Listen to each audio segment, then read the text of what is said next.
Assalamualaikum warahmatullahi wabarakatuh. Selamat pagi semuanya. Gimana kabarnya hari ini? Baiklah, untuk memulai pembelajaran kita pada hari ini, marilah kita membaca basmalah. Bismillahirrahmanirrahim. Sebelum memasuki materi, Ibu absen dulu ya. Muhammad Maulvi Inayat hadir. Sri Yulia Amara Putri hadir.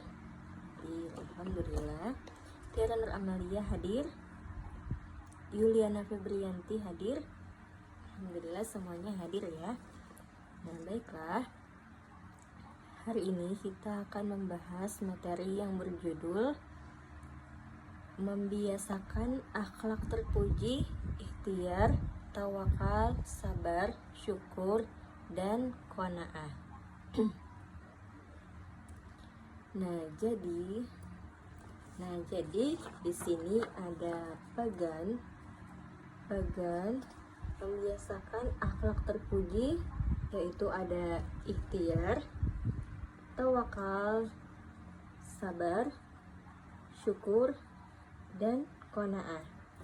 Nanti akan kita bahas satu persatu. Yang pertama kita bahas adalah ikhtiar. Jadi ikhtiar ini secara bahasa berasal dari bahasa Arab yang artinya memilih. Kemudian secara istilah, ikhtiar adalah usaha sungguh-sungguh seorang hamba untuk memperoleh apa yang dikehendakinya.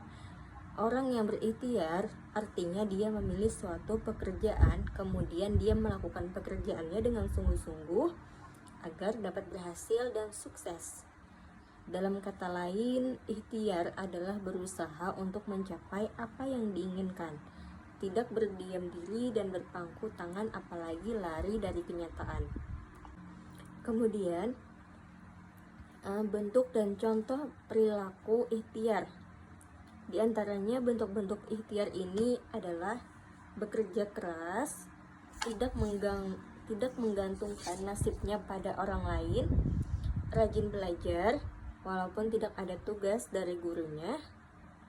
Yang ketiga, memiliki sikap perwira sehingga disukai banyak teman. Yang keempat, semangat dalam melakukan pekerjaannya. Dan yang kelima, tidak pernah putus asa dalam menghadapi kesulitan.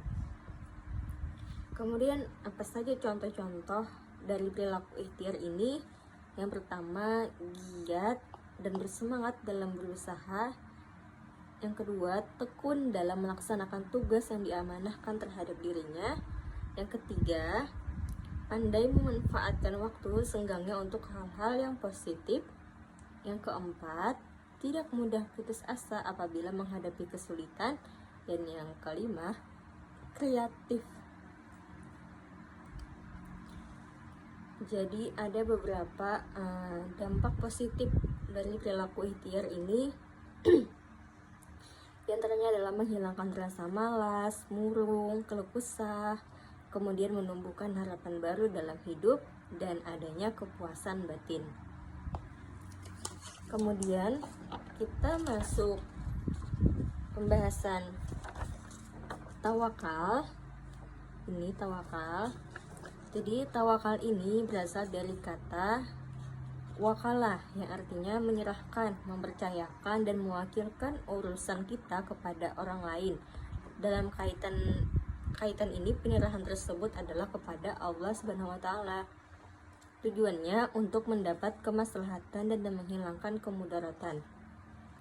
Secara istilah, tawakal ini adalah menyerahkan suatu urusan kepada kebijakan Allah yang mengatur segala-galanya.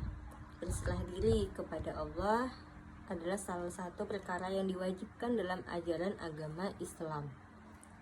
Kemudian, contoh perilaku tawakal. Manusia harus menyadari bahwa dirinya ini lemah. Hal ini terbukti bahwa banyak orang yang mengalami kegagalan dan tidak berhasil memenuhi harapannya. Keberhasilan usaha seseorang terletak pada kuasa dan kehendak Allah. Oleh sebab itu, manusia harus sadar bahwa ia harus bertawakal kepada Allah setelah ia berusaha dengan maksimal. Orang bertawakal artinya menunggu keberhasilan apa yang diusahakannya. Kemudian lanjut pembahasan syukur dulu ya. Nah, jadi syukur ini artinya berterima kasih. Bersyukur artinya kita berterima kasih kepada Allah atas karunia yang dianugerahkan Allah kepada kita. Sedangkan menurut istilah, syukur ialah memberikan pujian kepada Allah dengan cara taat kepadanya, tunduk dan berserah diri hanya kepada Allah, serta beramar ma'ruf nahi mungkar.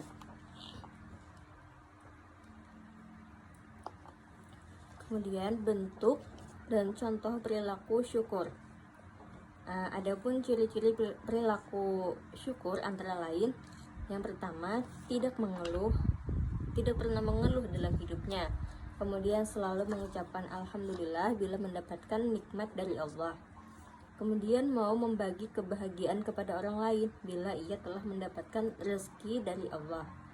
Kemudian cara bersyukur ini dibagi menjadi 3 bagian, yaitu bersyukur dengan lisan, maksudnya ialah mengakui segala kenikmatan yang telah diberikan oleh Allah dengan mengucapkan lafaz hamdalah, alhamdulillah.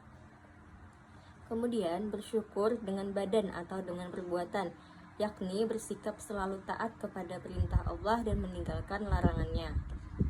Kemudian yang ketiga, bersyukur dengan hati, yaitu mengosongkan hati di hadapan Allah dengan cara konsisten menjaga zikir akan keagungan dan kebesaran Allah. Kemudian sabar. Sabar ini merupakan istilah yang berasal dari bahasa Arab sabara, yang artinya menahan, mencegah atau tabah. Sedangkan secara istilah, sabar adalah menahan diri dari sifat kegundahan dan rasa emosi. Kemudian menahan lisan dari keluh kesah serta menahan anggota tubuh dari perbuatan yang tidak terarah. Jadi sabar di sini adalah suatu kekuatan, daya positif yang mendorong jiwa untuk menunaikan suatu kewajiban. Kemudian yang terakhir adalah qanaah.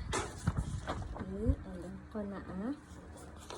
Qanaah ini berasal dari bahasa Arab qanaah, yaqna'u, qana'an, qana'atan, yang artinya suka menerima yang dibagikan kepadanya atau rela. Secara istilah, qanaah ini artinya menerima keputusan Allah dengan tidak mengeluh, merasa puas dan penuh keridhaan atas keputusan Allah, serta senantiasa tetap berusaha sampai batas maksimal kemampuannya.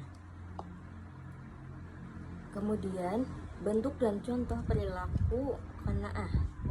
Ciri-ciri perilaku yang mencerminkan sikap qanaah adalah tidak pernah mengeluh dalam menghadapi kenyataan hidupnya, merasa senang dengan apa yang ia miliki, tidak marah bila melihat orang lain sukses, kemudian rela dengan apa yang menjadi hak orang lain, ikut senang bila melihat orang lain sukses.